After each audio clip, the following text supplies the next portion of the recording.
देखिए दोस्तों, सांप दिखाते हैं आप लोग को, जो रोज़ मेरे घर के आगे पीछे घूम रहा है। पहले भी दिखाए हैं।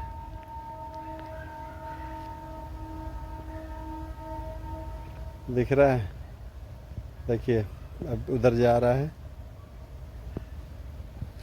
पीछे।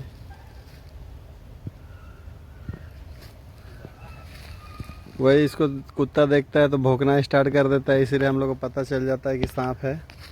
बड़ा है सांप पूरा।